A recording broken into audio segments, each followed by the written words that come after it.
Hello and welcome to this webinar. My name is Eleni Jokas. I'm delighted to be with you. I'm a correspondent for CNN. This is going to form part of 3 series and we'll be announcing those in the next few months. I'm just waiting for more people to join us as we kick off the conversation.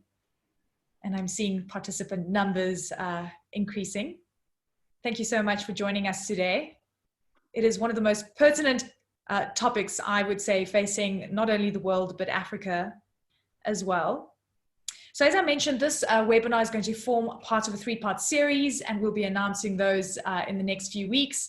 I'd like to alert you to our hashtag today. It's AFC Digital Events. So please comment on interesting points that you might come across and share those on your social media platforms. In the meantime, I'd like to also invite you to an upcoming conference that is going to be held on the 10th and the 11th of March. It is the Africa Financial Industry Summit. As you can see, an incredible lineup that will be coming up as well. Don't forget, I'm going to be opening up questions to the audience as we head closer to the end of our panel discussion. So please jot down your thoughts. Also use the Q&A tab. You're welcome to message me as the conversation evolves, and I'd love to hear your thoughts. All right, so as I mentioned, today we are tackling one of the most pressing issues facing the world over, and one that could be a turning point in overcoming the pandemic in Africa. So today we discuss COVID-19 vaccine access. What can Africa's private sector bring to the table? So we know that many African countries right now are experiencing an upsurge in cases. Vaccination appears to be the only long-term solution to the health crisis. Now, around 1.5 billion vaccine doses will be needed for the continent to reach herd immunity. The price tag, we're talking about $10 billion with an additional cost of around 20 to 30% for delivering and logistics. From securing access to doses to distributing and delivering, speed is going to be, of course, absolutely key in preventing Africa from lagging behind the rest of the world when it comes to economic recovery and, of course, protecting lives. For this to be successful, the private sector has a very strong role to play. It's an enormous value chain and one that the private sector could absolutely be involved in. So today, we're going to be discussing all that matters. And as I said, I'd love to hear from you. So please do let us know what your questions are, and we'll be opening the discussion a little later. I'd like to now welcome our guests, and we're going to be starting our conversation with our expert, and she'll be setting the scene and sharing some vital data that is going to give us context in terms of where we stand right now. Marie-Ange Sarako-Yao, Managing Director, Resource Mobilization, Private Sector Partnership and Innovation Finance at Gavi. The panelists are Mary Jean Moyo, Regional Industry Director at the IFC, Kuseni Dlamini, Chairman at Aspen Pharmacare Holdings and Chairman at Massmart, Mohammed Akuji, Group Chief Executive Officer at Imperial Logistics, and I'm absolutely delighted and honored to welcome Her Excellency Dr. Leah Tadesa, the Minister of Health in Ethiopia. We'll be hearing from her a little later as well. So now I'd like to open the floor to Marie-Ange Sarako-Yao at Gavi. It's a vaccine alliance which was launched in 2000, and its entire aim is to create equal access to vaccines. The COVAX initiative benefits from this experience and expertise, and she'll be sharing some of what she's seen on the ground. So Marie-Ange, welcome. Thank you so much, Eleni, and thank you everyone for inviting me. It's really a pleasure, ladies and gentlemen, and Excellency. Indeed, as you have said, we are really in unique time, but at the same time in a pivotal moment, because we have the promise of a vaccine, which we, last year we were working very hard on developing a portfolio of vaccine, and it's great that now we know that some of them are coming online and much more in the next few weeks. So the issue here, of course, is how we can make this equitable access for all, and how we can indeed bring our expertise, notably the one of our African private sector. Just maybe to set the context. Next slide, please. Indeed, the pandemic is taking a very big toll, not just directly on victims of COVID, but on the whole ecosystem of health, of course.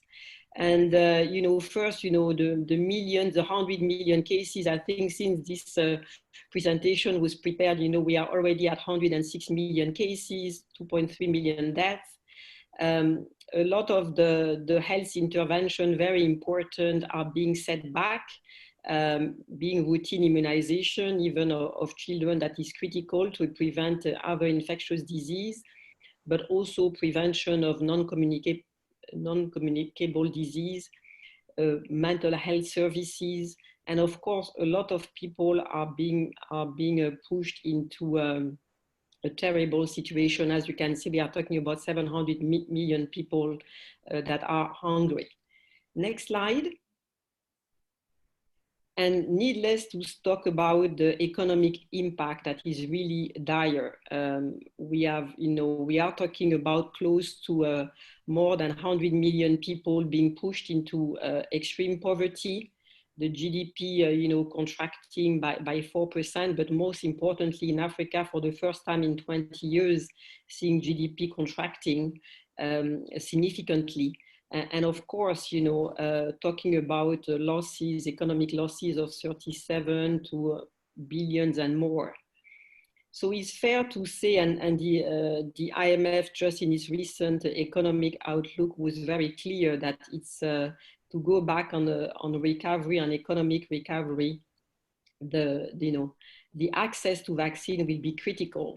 And they are talking about, you know, 9 trillion of economic benefit indeed, should we be able to immunize the majority of people around the world. And that's what we are talking here about, making sure that regardless of wealth, people do have access to the vaccine, you know, at a relative same speed as the rest of the world. Next slide.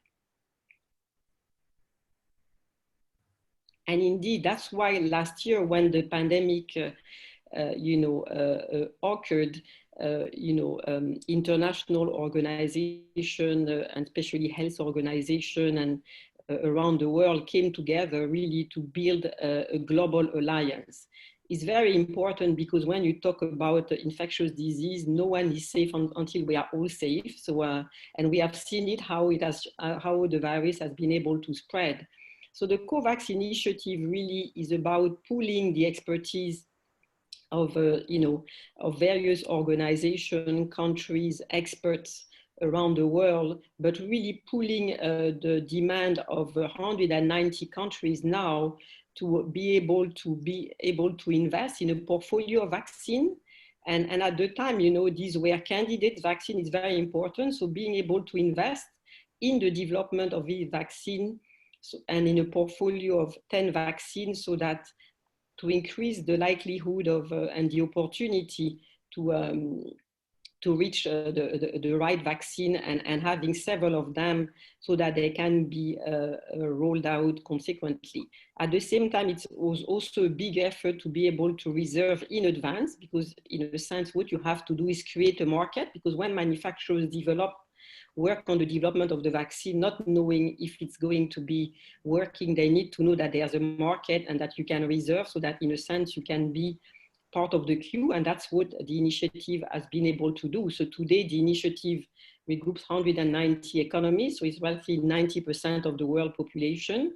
And within it, of course, 92 low and upper middle economies that are being particularly looked after by a mechanism called the COVAX AMC, which is about financing the vaccine for health workers and critical and people at risk, so that they can get access to immediately to the vaccine, and then of course expanding this access as the supply becomes more available.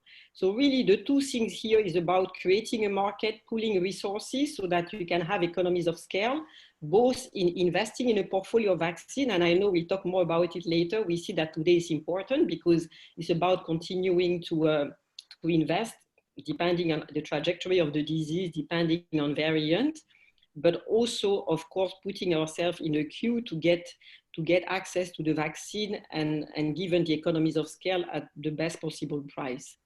Next slide. So really, of course, what we are focusing now is in 2021 is ending the acute phase of the vaccine, of the pandemic, sorry, and being able to expand coverage, but also work on the next generation of vaccine. So far, especially for the 92 low and upper middle economies, the idea is this year to deliver at least 1.3 billion doses. Of this, for Africa, it's roughly 710 million doses that we complement also the efforts of the African Union, with whom we work very collaboratively.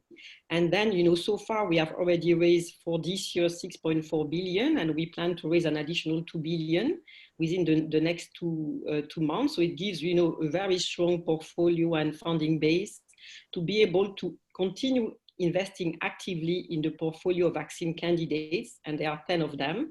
Of course, you have heard about some of the first ones coming in, but what's great is that in the next 2 weeks, others will be certified, so it allows to bring more online the production of new vaccine and being able to diversify the product mix and better fight, of course, some of the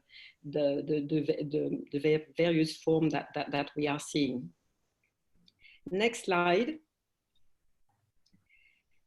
Of course, and I think where the private sector, where can the private sector invest, especially in our continent? As I said earlier, this is the largest immunization effort ever in the history of mankind. And there's one thing is to procure the vaccine. So I know we hear a lot about manufacturing, about investing in various vaccines, but typically vaccines don't deliver themselves. They need to be delivered in countries, and and you heard about it, it starts with cold chain. It starts with being able to track and monitor the people and remind them to come back to get the first or second dose. It's of course being able to transport the vaccine in the remote places, because that's very important, and keep the conditions. So there, the private sector can play a great role. Gavi, the organization I work for that has this experience for 20 years of pooling demand and rolling out vaccines in record time in 73 countries, has been working with already a lot of partners in the region. For example, FIT, with whom we do last mile delivery in several countries in Eastern Africa. Airtel, we work a lot indeed in data monitoring and tracking. We work a lot with the mobile companies, because one of the things is that it's fine to have the first dose, but it's important to remind people to have the just-in-time information about when the vaccine is there, when it's in the site, so that you can be vaccinated and get your second dose. Because if you don't have all of them, this is quite difficult. Working a lot in a lot of countries with the faster delivery system. We have worked very well with Uganda for drone delivery. That was with Gavi as a support, and it's working very well. It's being extended in Ghana and other places. And given some of the cold chain requirement of some of these vaccines, these are things that can be worked at.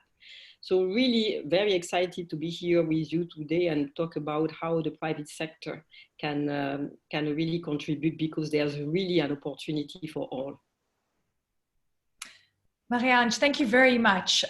Really illuminating. And I have to say, when you spoke about getting vaccines to the last mile, that is what really matters, is making sure that we capture everyone. And we're talking about herd immunities. How do we get to those remote areas? Thank you so much.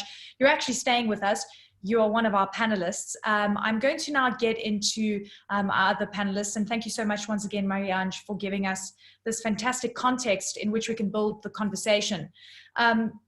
For the most part of 2020, there was almost this sigh of relief in terms of the impact that the pandemic had on the continent. And while it had an enormous impact on the economy, we saw that lives were still very much protected.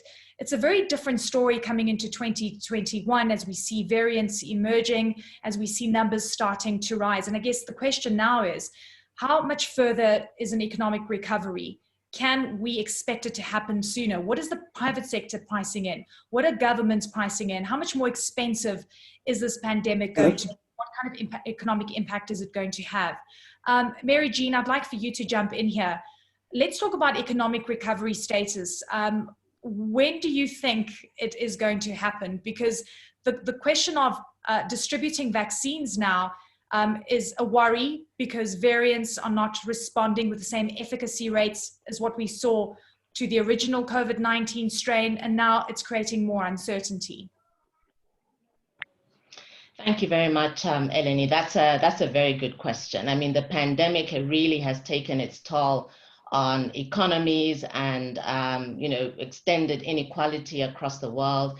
And then, as Marie-Ange mentioned earlier on, it's impacted more than 150 million lives, sending people into extreme poverty. And for Africa alone, that number is about 34 million people that have been impacted. So the impact has been quite significant. And the World Bank estimates that approximately $13 billion in GDP has been lost, to African economies due to the pandemic. So, we need to really focus on what can the private sector do to reignite, the economies, and also to pave a way for more resilient and sustainable future. So, I mean, for us to get back to where we were pre-COVID in terms of private sector investment, that's going to take probably another decade, right? So what we are trying to look at is to, support developing countries to ensure that they have the right business enabling environment so that they are ready for a post-COVID landscape. And then for IFC in particular, we kind of respond to COVID-19 through the 3 Rs: relief, restructuring, and resilient recovery. So that's how we are seeing it as a private sector. Thank you very much for that. Kuseni, welcome. As a businessman, you're across retail, you are also in pharmaceuticals through Aspen Pharmacare. I want to talk about vaccine access for the continent. And we know that Africa has fallen behind in terms of procurement. What impact do you think this is going to have on the private sector, on the outlook? Because the only certainty we had, I guess, in 2020 was this idea of herd immunity and rolling out vaccines as quickly as possible. And now we're seeing, a lot more challenges emerging in this notion of hope that kind of came through towards the end of last year. Thank you very much, Eleni, and thanks to the Africa CEO Forum and the IFC for organizing this important session. The issue of access is so critical, Eleni, and unless we have people that need the vaccine having access to it where they need it, we are going to prolong the economic recovery that Marie-Jeanne was talking about. We are also going to prolong the extent to which we can recover from this global pandemic. Africa is in a very precarious position, being a net importer of pharmaceutical products, medical equipment, and vaccines, and yet it has got a disproportionate disease burden globally. This is a situation that needs to be fixed, and the pandemic has actually exposed the fragility and the challenges facing the African healthcare landscape, which I think one of the lessons that have to be learned now is going forward. How do we make sure that our healthcare industries, our manufacturing industries, our logistics industries are resilient, robust, and have got the requisite capability and capacities to be able to withstand challenges such as this one that Africa and the world are facing. Right, Mohammed, Imperial, let's talk logistics. You guys know the game really well. So my first question is, how has this pandemic impacted the way you think? And what kind of conversations are you having right now in terms of delivering vaccines? Thanks, Eleni, and thank you for having me on the panel. Yeah, look, it's changed our industry dramatically, as you can imagine.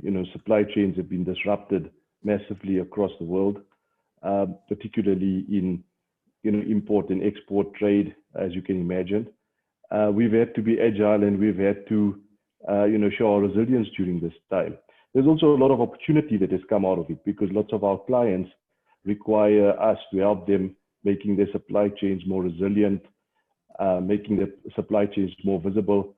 And fortunately, we have significant scale and capability within our logistics business to be able to adapt to, something like this and continue adding value to our clients from a supply chain perspective. From a vaccine perspective, we're one of the major healthcare logistics distribution businesses on the continent. We do anything from sourcing and procurement of medical supplies right the way through to selling pharmaceutical products into end markets like pharmacies, wholesalers, etc. So we've got a very deep and wide network across the continent. We touch about 20 markets in Africa. We've got warehouses across South Africa, Kenya, Nigeria, Ghana that we use as as key points of distribution. So yeah, we certainly are gearing up, for the vaccine. Lots of the vaccine manufacturers are existing clients of ours on the continent, and we distribute into both the public sector as well as the private sector. And yeah, hopefully it will be a busy time for us coming up. You're ready, right? Okay, so this is where, Marie-Ange, I'm going to ask you a tough question. And this has been, I guess, the big unknown since the start of the pandemic. And when we started to see variants emerging and dominating cases in South Africa, in the UK, starting to spread beyond those borders, will the first generation vaccines work? And it's a question that the private sector is asking. We are all asking this question. And it's going to be a lot more expensive, many people have said. So what do you do now with vaccine distributions? You've dealt with these kind of diseases before. I guess this is enormous, but what do you do as the virus mutates? Thank you so much, Eleni. And, we anticipated this early on, as you say, for other disease also an infectious disease, there are, mutation. And I think that's why early on, the purpose of doing this pool mechanism, this global mechanism, was indeed to invest in several vaccines, several candidates, and several technologies to see how they can indeed adapt fast also to some of the mutation. So as you know, there are at least 3 or 4 technologies that are being invested, but at the same time, efforts are already being made by the partners in COVAX, particularly our partner CEPI that invest in R&D, to already invest in the second generation vaccine. That's, a typical way of investing, and here even more important. So these efforts of investing in the next generation is underway for the vaccine that are already been there, so far. And I think that's where, more studies need to be done. They are very efficacious. They can be, according to WHO, and there was a press briefing yesterday, they can be rolled out. As you know, there are quite a few of them. And for the ones that, was just discussed, particularly with a small sample study, the idea is, of course, to continue studying. That's very, very important, while indeed looking at, the trajectory, and indeed being able to add boosters eventually, for example, that's all the more feasible. So the point is that the main thing, is the main recommendation is to continue immunization, vaccination for the vaccine that are pre-qualified, because first, the variants are not all over, and it depends, but also because from WHO experts, the best way to prevent actually a virus from mutating is actually being vaccinated. So the more you vaccinate, the more you prevent him to adapting to our kind of life and try to find new ways. And that's what's very important. So that's why this vaccination is important. And then, as of course, more studies are being done and newer versions are being done, boosters will be done. And again, this has been a trajectory also for other vaccines, but that's very important. While we knew there was going to be a variant. May I just come in there, Eleni? May I just come in? I fully agree with Marie-Ange that we really need to ramp up vaccination. But the elephant in the room is vaccine nationalism. We're seeing developed countries holding supplies. And as we are talking here from the perspective of Africa, we're actually a spectator in the global vaccination games and programs that are taking place at the moment. And that's just not fair. And we need an equitable and fair and just way of distributing whatever amount of vaccines are available in the world to whoever needs it, wherever they are, whether they're in Africa, they're in Asia, Europe, or North America. And this is requiring very bold and visionary leadership at a global level. Because as we all know, no continent will be safe from COVID until all continents are safe, and no country will be safe until all countries are safe. And absolutely, Kuseni. And you know what? The point that this pandemic has made is that it has highlighted the inequalities that exist on the ground, but also between countries. And Mary Jean, firstly, I want you to comment on the vaccine nationalism that we've seen.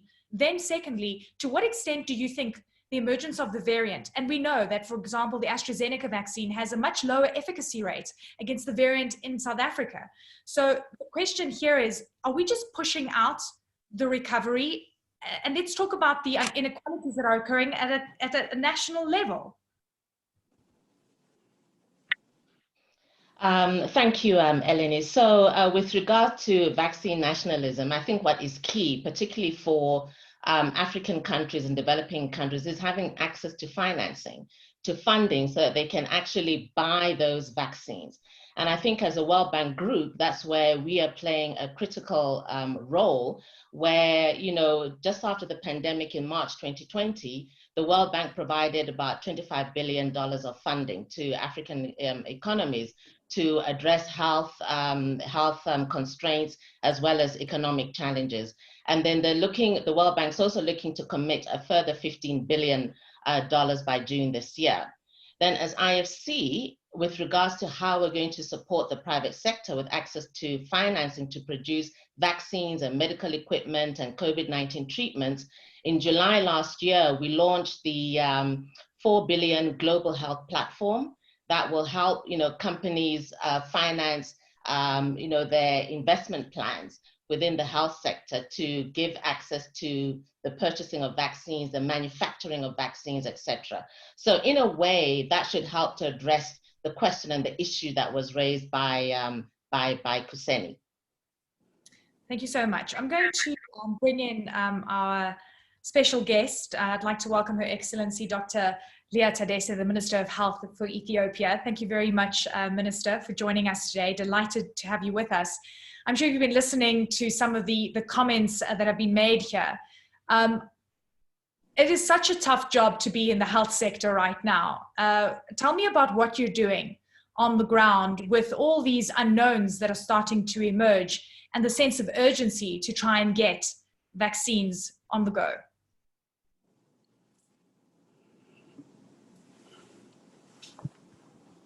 My apologies, Eleni. They were reconnecting me, so I have missed your question. No problem. But thank you. Firstly, welcome. Thank you very much. My question is, with so many unknowns that are emerging and the sense of urgency that is required to get vaccines on the go, what are you doing right now on the ground, and how are you dealing with this enormous, mammoth task? Thank you so much. It's a pleasure to be in this panel. Definitely, as you rightly said, this is really a huge task amidst really responding to the COVID pandemic. And I would first definitely would like to acknowledge the huge progress globally that has is really shown us a record speed of development of vaccines, and all the global efforts that are happening to ensure the equitable access and timely access of countries, especially through the COVAX facility, to ensure that all the vulnerable population is addressed, which we all agree is not just a moral obligation, but really a practical solution to end this epidemic.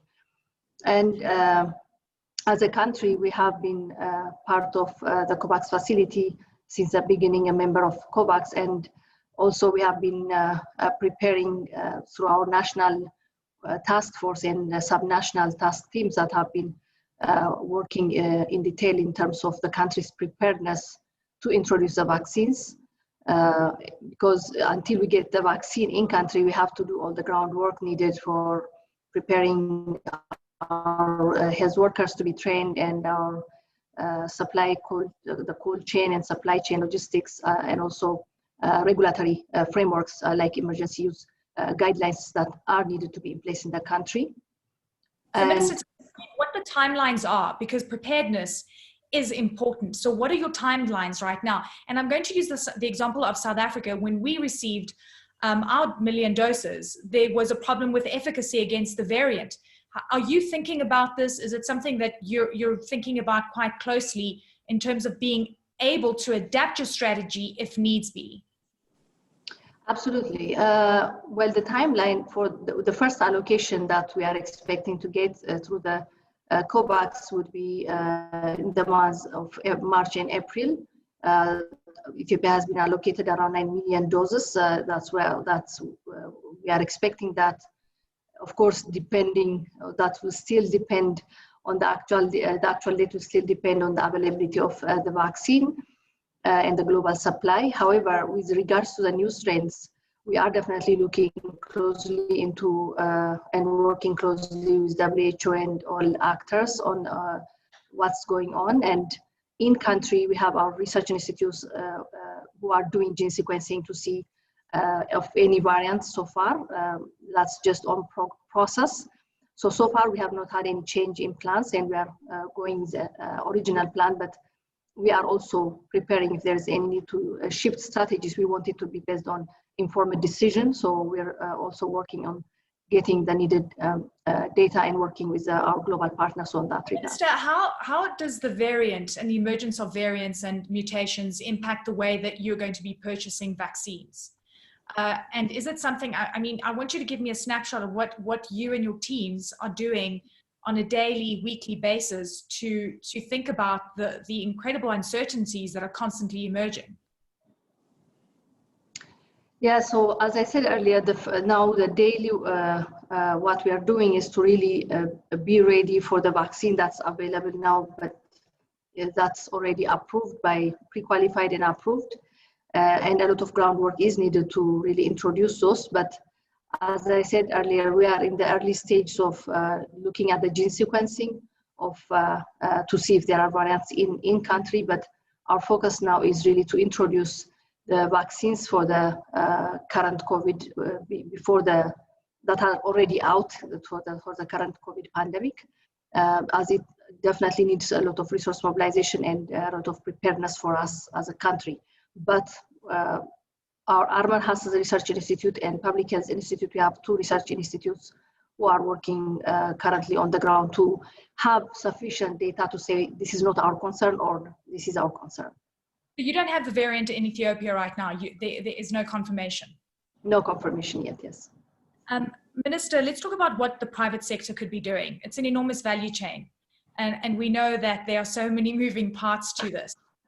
So how are you engaging with business on the ground? Yes, indeed. To ensure vaccine access to all and really halt this acute phase and recover our economies, the engagement of all and investment in vaccines is really needed. And we, as a health sector, the government in Ethiopia works closely with the private sector, and within the response itself, it has been a key strategy in terms of expanding our testing facilities, treatment facilities. The private sector has been a key player, and also availing supplies like PPE. And similarly, we are now discussing with different private sectors. Also, since we are in the early stage now, the government is leading the efforts to introduce the vaccine in terms of both access to the vaccines and logistics and delivery. However, there are also interests in the private sector in different ways, especially in importing vaccines. But we do hope it will also go beyond that in terms of investment of the private sector, including vaccine manufacturing, but also in the delivery of the vaccine as well. So we have ongoing discussions, but currently at the current stage, we have the main efforts of the introduction of the vaccine into the country is being led by the government. But that's really a hope. So in terms of the cost, in terms of your thoughts on economic recovery, as someone that's so plugged into the healthcare sector and understanding the impact that this has had on livelihoods and lives, what are you thinking? When do you think we'll be able to turn the corner? Yes, that's a tough question. It's a question for all of us. Indeed, it has impacted our economies and our health systems. And we are definitely hoping that the vaccine introduction equitably for all countries would have a significant impact on how fast we recover. And that's where I think we should really emphasize on really supporting the global coordination platforms like COVAX and others like the AU to ensure that all countries really access this equitably, so that the recovery, because the recovery will definitely be impacted on how fast all countries will be able to access the vaccine. Your Excellency, thank you very much for joining us. Thank you so much for your insights. Thank you for your hard work on the ground. And we wish you so much. And I hope things change soon and I can come visit you, because it's a wonderful country. Hope so too. Thank you. Thank you very much, Minister. Thank you for joining us. I'd like to get you, the audience, involved in the conversation as well. We have a little survey that we'd like you to engage in. So here's the question we have. When do you think the ongoing health crisis will be brought under control enough to allow economic activity to return to pre-crisis levels? What is your outlook? We'd love to hear from you. First one is in the second half of 2021. You have options until 2023. Please click on your thoughts so that we can give the survey out and the options out as the conversation evolves. Mohammed, I almost feel like you have one of the most vital jobs here, is getting the vaccines out as quickly as possible. Give me a snapshot of what it takes in terms of cold chain, in terms of engaging with retailers on the ground, with pharmacies, with clinics. And I want you to give me a snapshot of what it means to do it in the most remote of areas. Yeah, so one interesting thing that I've been thinking about is, why is if the objective is to get the vaccine to as many people as quickly as possible, why does a company like Imperial not be allowed to buy the vaccine and do what it normally does? Because currently, we buy from pharmaceutical companies and manufacturers directly, and then we distribute it into thousands of pharmacies and wholesalers across Africa. So is there not a case to be made, from a private sector perspective, to open it up and allow companies like Imperial that have got a deep and wide network across so many markets and across so many countries to buy it from the manufacturers directly and distribute the vaccine? Why does it have to go through the governments and the public sector? Because I also think it can relieve the burden of funding, because we can then pay for it. So there's just the thought, as I've been hearing the other panelists talk about the constraint on funding and capacity in the public sector, and certainly we currently deal with these manufacturers. So in terms of the cold chain capability, this is our business. We currently distribute vaccines across the continent in many of our markets. We work for, as I said, many of the multinationals that are manufacturing the vaccine. And the issue about storing these vaccines at very low temperatures is not an issue, because as long as you bring in the product and you warehouse it and you use dry ice to keep the product cool, it's fine. So we've got fridges in our business that can store 2 to 8 degrees, minus 20 degrees, minus 70 degrees. But it doesn't mean your fridge has to be minus 70, because when the vaccine comes packed, it comes with dry ice. So all the time you just need to, replace dry ice. The challenge is going to come when it leaves our warehouse and goes into, a vaccination center or goes into a pharmacy. Because once you open the package and the temperatures start dropping, you can keep it outside of that very cold temperature for a period of probably 5 to 7 days. So that means you have to do mass vaccinations, and you have to do it quite quickly. Yeah. Mohammed, you asked an interesting question. Why don't governments allow the private sector to purchase vaccines? And I wonder who can answer that. It's either Marie-Ange or it's Mary Jean. Yeah, because just to put context to that question. She's got the money. Yeah, because just to put context to that, currently in Africa, we buy the pharmaceutical products directly from these very same manufacturers, and we sell it into thousands of points of sale. So why is this different? And if the objective is to get it to as many people as possible quickly, with the funding constraints we have, let's open it up. Yeah, let's get an answer. Who wants to answer that? Marie-Ange or Mary? Maybe Eleni, I can try and take a first shot at it. So, Mohammed does raise quite a valid point, and actually, we as IFC, we've got a very exciting partnership with Imperial, really looking at medical distribution and treatment and healthcare support to patients, and piloting that in South Africa and looking to expand to the rest of Africa. But I think he's absolutely right. I think we need to remove the financial burden from government in terms of funding the distribution of vaccinations and all of that, or vaccines, when the private sector can do that.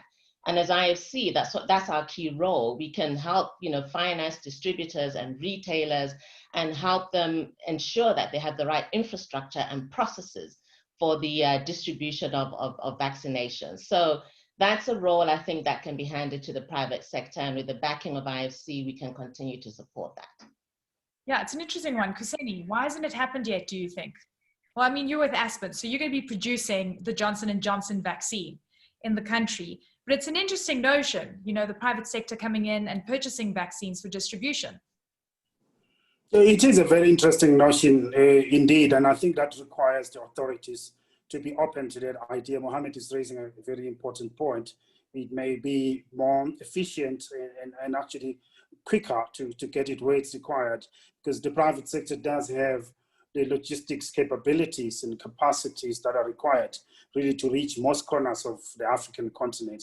And we need to be able to utilize this expertise. I think it's more of a policy issue that the authorities can deal with much more effectively, but I think the private sector should make the case for that.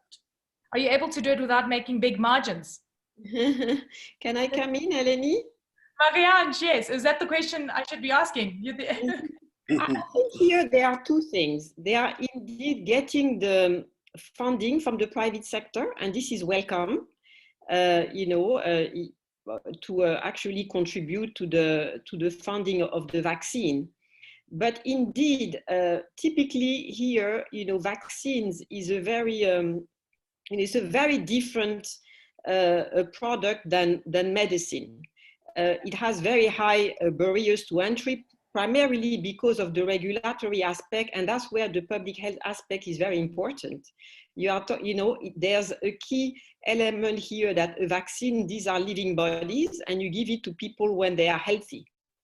And so there's a very high requirement of making sure that actually the vaccine is safe. And one of the key things for manufacturers, anyone, and we work closely with the World Bank dealing with manufacturing and negotiating, is making sure of the indemnity and liability. And there, then it becomes more a public health matter. So there are different things. They are financing, and in some countries, and also ourselves at COVAX, we have a private sector fund where we encourage private sector to come.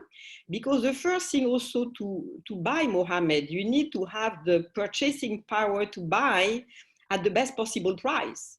And right now in a supply environment, there's a reason why the EU 27 member states all came together to buy, to have the best possible price, and the same thing with the EU and COVAX. So it's also being able to have the best possible price and be in the queue. That's one thing. We encourage private sector funds to come together so that there's, of course, the muscle there to have this negotiation. But there's also a key public health element. That's why typically vaccines are distributed and have a policy element through ministries of health, of being able to protect citizens, being able to be in a position to evaluate the vaccine, as you heard the minister. And one of the key requirements right now to sign an agreement with manufacturer is who will play the indemnity and liability when it's indeed, new product, and when it's indeed, variants. And one of the key things, for example, we provide at COVAX is an overall indemnity and liability that we negotiated with manufacturers for the 92 countries as part of the AMC. But that's a key element. Mohammed, very quickly, what do you think of this? Yeah, but I don't see the difference, because anyway, the private sector is being asked, as we are being asked, to distribute the vaccine. We have to comply with the regulatory requirements anyway as a distributor or logistics provider in the sector. And I think sometimes, you know, we need to be flexible with these things because this is not normal, right? You're talking about just in South Africa, you know, getting 100 million doses of the vaccine as quickly as possible to the people. We can't stick to the usual rules of engagement between private sector and public sector because we will not then achieve our objective. So, you know, for me, I understand the fact that, you know, it is, you know, regulated and it's a different product to an antibiotic, but we're currently doing it. We currently distribute vaccines and we have to comply with the regulatory requirements anyway in the countries we operate in because, you know, we can't do it anyway. And what's the difference if in the case like South African government, for example, buys the vaccine centrally, puts out a tender, and we have to then tender to do the distribution? Is that not the same thing? And I'm just saying that if we are anyway doing the distribution, to take the burden off government, let us buy the vaccine. And we buy it at the same price. I mean, it doesn't mean that now Imperial's buying it, we have to buy it at a different price. And it's all regulated. You know, our entire market is regulated in terms of our pricing. So, you know, we can't make super profits out of the vaccine, and you can regulate for that, which we currently are regulated for. So, Mohammed, great reaction, and I'm hoping this gives the audience and our panelists great food for thought.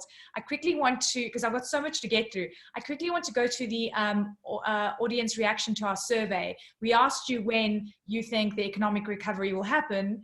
Lo and behold, the first half of 22, 38%. Actually, some of you went into 2023, 29%. So I think this this prognosis is far worse than people had initially anticipated. Christine, I saw you had your hand up.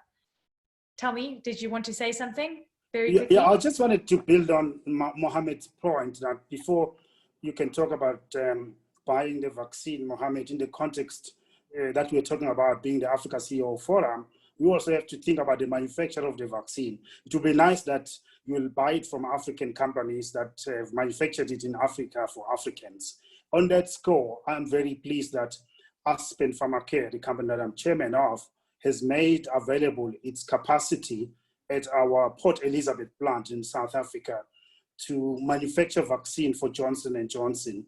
We have a capacity to manufacture up to 300 million doses from that facility. And that manufacture will not just be for South Africa and Africa, but for the world at large. And that's an example where Africa, if we really harness our productive forces and indeed pursue the right industrial strategies to build manufacturing capacity in pharmaceutical products, medical equipment, and in vaccines, we will not be in the situation that we are in. We are here having leaders from African companies participating here. These are some of the things that we need to start having strategic conversations with political leaders. Kuseni, this is the first vaccine that's ever going to be developed in Africa, correct? Absolutely. Incredible. Yeah, that's going to be manufactured in Africa. Yeah. Eugene, I want you to jump in here. The World Bank and the IFC have been so plugged into helping with emergency funding. We're still hearing that some of the vaccines are only going to be arriving in 2022. What is happening on the ground right now? How are you helping to ensure that we bring that timeline forward? I know that you have been working relentlessly in making sure that there's money available. Thanks, Eleni. So as I mentioned earlier on, we have the Global Health Platform, which is a $4 billion facility that can actually provide financing for, medical equipment and services and the manufacture and production of vaccines. In a couple of months, we're going to make some more announcements of investments we've made in medical equipment and vaccines. But just to give an example, that last year in December, we invested in one of India's top vaccine manufacturers, Biological E. And this was to help them expand their production of vaccines for low-cost vaccines for children in developing countries. And this will also help them to expand vaccine production, once that becomes developed. So we can do exactly the same on the continent. Entities that are looking to manufacture vaccines, that's where we can leverage our global health platform to support them in that expansion. So Mary Jean, to Kuseni's point as well, talking about long-term industrialization, talking about shoring up our pharmaceutical industry, talking about shoring up healthcare. How do you ensure, as the World Bank and the IFC, that the investments that are currently happening are not with a short-term kind of agenda, that this is going to have a lasting long-term impact? Eleni, that is our mandate. Whatever we do as a World Bank group in the healthcare sector, it's to ensure that it's sustainable and it's resilient. We've been doing this all along. We've made investments in the healthcare sector, be it hospitals, clinics, diagnostics labs, and we'll continue to do so. So going forward, we are looking at different ways to support the healthcare sector. I think we talked about distribution and logistics. We're also looking to see, as I mentioned before, how we can support pharmaceutical companies, and then also how we can continue to support manufacturers for PPEs, and also for the production of therapeutics around COVID and medical equipment, because we still need to treat the disease until vaccines become widely available. So that's how we're trying to ensure that the healthcare sectors remain resilient, and also looking at new business models for healthcare. For example, allowing new healthcare entrants into the market, to support them in terms of using healthcare property investment vehicles, because I think the bulk of any hospital, etc., is the cost of the property as well as the cost of managing that property, which is about 70%. So real estate investors who have expertise in healthcare can help in terms of taking off that cost of the property and allowing new entrants into the market, which will widen the healthcare system and make it more resilient. And that's a role we played in South Africa as well. So I see many questions coming through from the audience, and they're fantastic. I'm actually going to go to some of them right now. I'd love for you to engage with us. Please send through your questions. We've got incredible panelists today with unbelievable expertise that will be able to answer some of the toughest questions around the question of vaccination, and of course the question on what the private sector could be doing. I'm going to go to one of these questions now. And the question here was interesting. Are COVAX recommending a rollout of vaccine jabs, number one, to the most vulnerable, or are you recommending maximization of number vaccinated, or is it left to countries to decide? And that's from Mahesh Kotecha. Maria-Ange, I think. Yes. So I think in the acute phase of the pandemic, and indeed while the production is being scaled up, because as you understood, they are supply constrained, but they are rapidly being overcome, the priority is indeed to vaccinate the health workers, because they are the ones who take care of us and the people most at risk. But of course, as more production becomes available, then expand to the rest of the population. So that's been, in a sense, the recommendation from WHO, and in a sense, to protect first those who can take care of us, and then, of course, work on the disease and the high priority group. That's generally the recommendation, and that we see mostly being implemented. But of course, with a view to quickly expand the coverage as vaccine, and especially more of them become available, and different types one. Thank you so much. Okay, another question that came through from Luis Fernando. What type of tour de force effort could the private sector do as a team to reinforce the need to prevent and act upon the pandemic via vaccination on a daily basis to counter the effect of denialism and resistance that has come through from some countries? I think it's an interesting question on the tour de force front. I wonder, Mary Jean, if you're able to tackle this. What collectively could the private sector do?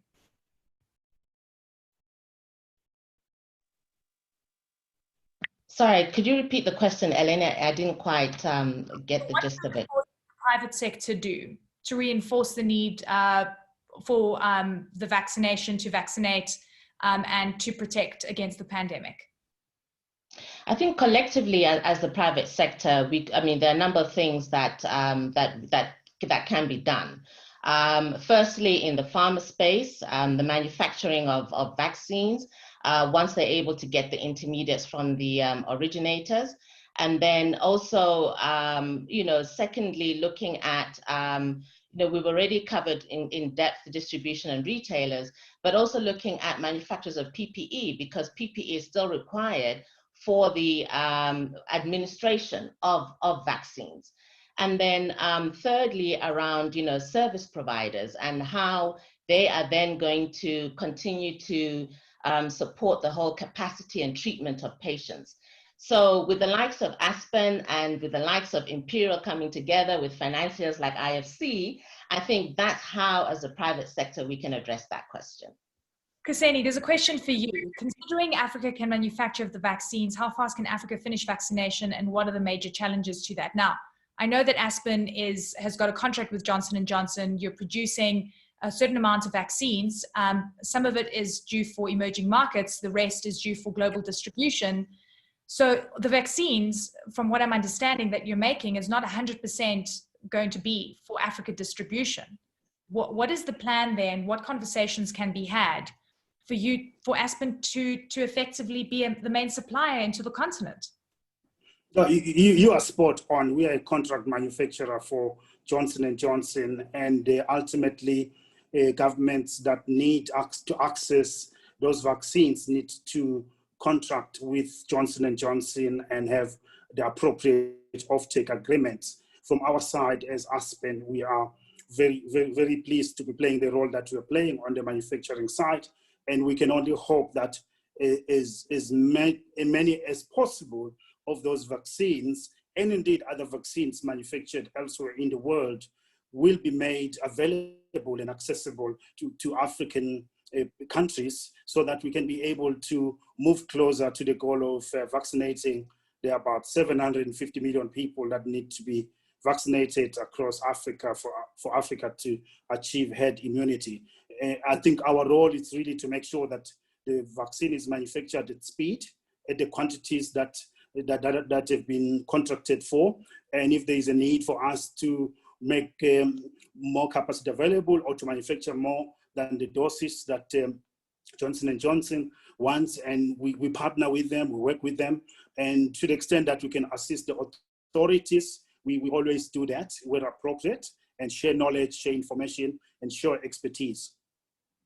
Thank you for that. There's another really interesting question that came through from Tony Wood, and I think Marie-Ange as well as Mohammed, if you could answer this.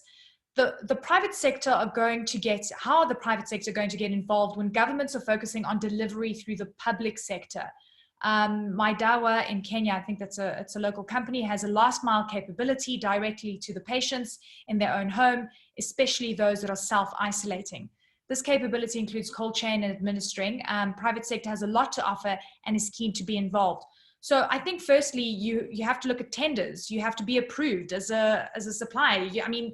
That's why this is so complex. It's not just, great, we've got vaccines, let's get them to the people. So Mohammed, I think if you could touch on what it takes to supply to government to be taken seriously as someone that the government could trust in such a critical part of the value chain.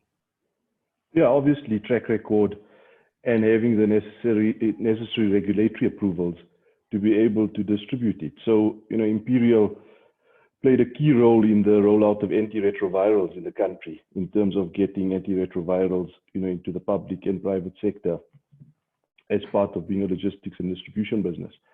So I think you need scale because, this is, any work for public sector requires, scale, and you need, proper warehousing and distribution networks to be able to deliver. So I think it's not as simple as distributing PPE because the product integrity is very important. You need technology to be able to ensure the integrity of the product is maintained. So for example, if a product leaves our warehouse, we can track through the supply chain the integrity of the product, in that it's maintained its integrity, because you're working with sometimes products that need to be maintained at a certain temperature, and that's important. So your barriers to entry in terms of distributing healthcare products is a lot higher than distributing baked beans or any other consumer good. And you know, your facilities need to have proper air conditioning. They need to have proper, you know, layout, etc., etc. They need the, you know, the right security levels as well in terms of there being high value items in the warehouse.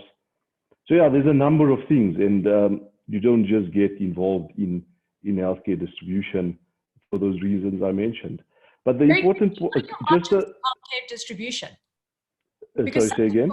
What are your margins in healthcare distribution? Because I say this because I've heard so many people saying, great, I want to get into the PPE game. I want to get into, you know, I want exposure to this industry, as if there's just, you know, some really good margin to make. Is there good margin to make? And are you dropping your margins right now? Because this is a collective problem that we're all facing. Oh, absolutely. I mean, because the infrastructure required is specialized, you also have to invest in specialized equipment, specialized warehousing.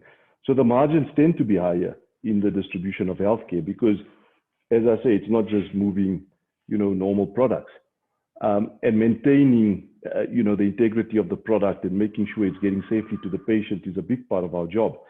But absolutely, you know, part of our purpose is to, you know, get more products to patients in Africa. You know, currently, if you look at the amount of people that have access to basic, you know, healthcare or medication in Africa, it's very low. And that's why we recently invested in, you know, in rural healthcare clinics or primary healthcare facilities. We've got about 82, I think, in South Africa to provide access to healthcare to the people. So, you know, it's clearly all about, you know, access to quality products or quality pharmaceutical products. And that's required of us from our manufacturers. You know, they want us to take more of their product to more of the people in Africa at the price that they can afford it. That's our job. Thank you, Mohammed. I'm going to stop you there because we're running out of time. We've got so many more questions. Maria-Ange, you've worked in remote areas in the DRC. You have had to deal with a vaccine that requires very low temperatures. Tell me what it takes to become a supplier, because I see that these questions are popping up where the private sector wants to get engaged, but it's not that clear cut.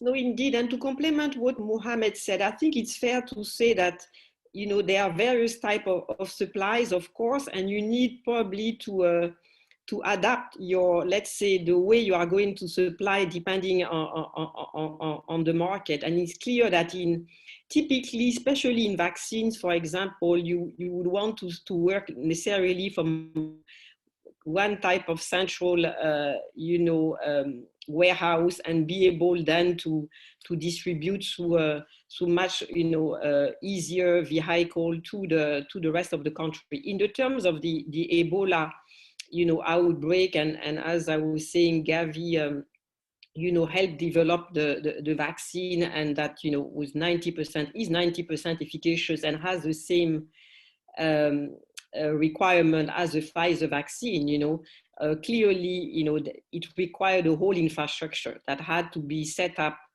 in special part of DRC. But from that central infrastructure, then, you know, private sector indeed was brought in to be able to deliver the vaccine, you know, and with special storage and light storage, but also to the private sector that is talking to us. There are really various ways, not necessarily the hard infrastructure and maybe the one that Mohammed was taking that take indeed quite a lot of capital, but it's also having small vehicles that can indeed go in and out quickly to service the patients. There is, and I want to talk about this because when we talk about logistics, it's also about being able to talk about data and data tracking. This is very, very important.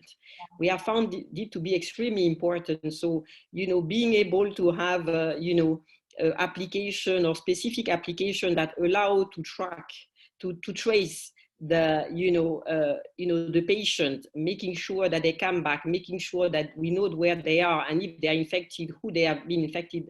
That's much lighter investment and the one that our great friend Mohammed is being able to make. So I think what I want to say, there are opportunity for everyone, and especially in the tracking and monitoring, because it is very, very important. As you heard a lot in infectious diseases, finding who got infected first, but also you go to get the vaccine, you need to come back, you can be called back through applications. So anyone that is really in this technology and innovation, I have to say we work a lot with innovators, and we have, for example, an innovator in East Africa that developed for us a remote sensor that we put in fridges and that allow us to know in advance when the fridge will break down.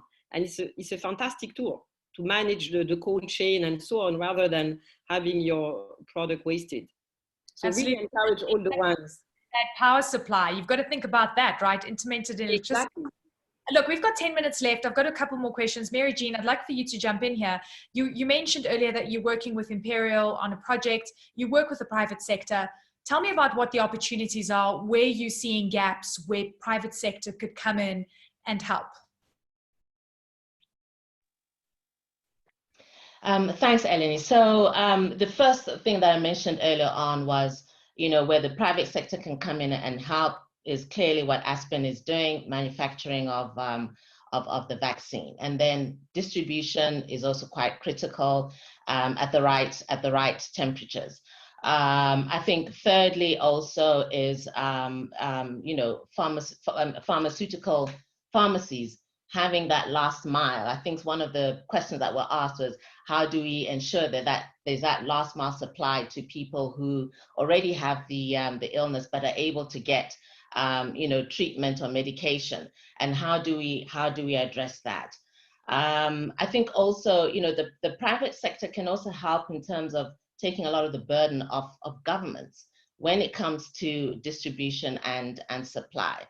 And I think once that starts to open up, then government can probably start to use their resources on other critical healthcare systems. But I think also the private sector can help to build a resilient healthcare system within African countries. I mean, governments cannot do this alone. And it's across the whole spectrum or value chain, from hospitals to clinics to diagnostic labs to pharmacies. So there are, various roles for the private sector across the whole value chain. And I think, we need to leverage more of that as we get over the hump, from the pandemic. All right, so we're running out of time, but I'd like a last comment from all of you, just closing thoughts, what we're walking away with today. And I've done so many webinars, over the past few months. And, we came into 2021 with this incredible hope that, we'd be able to tackle this pandemic collectively. Things are starting to change and worries are starting to emerge. So what do we walk away with?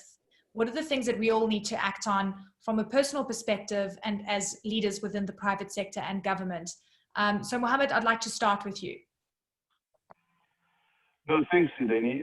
Just a comment quickly as well. We focused a lot in this discussion about the vaccine, but there's also syringes and needles and medical consumables required to get the vaccine into somebody's body.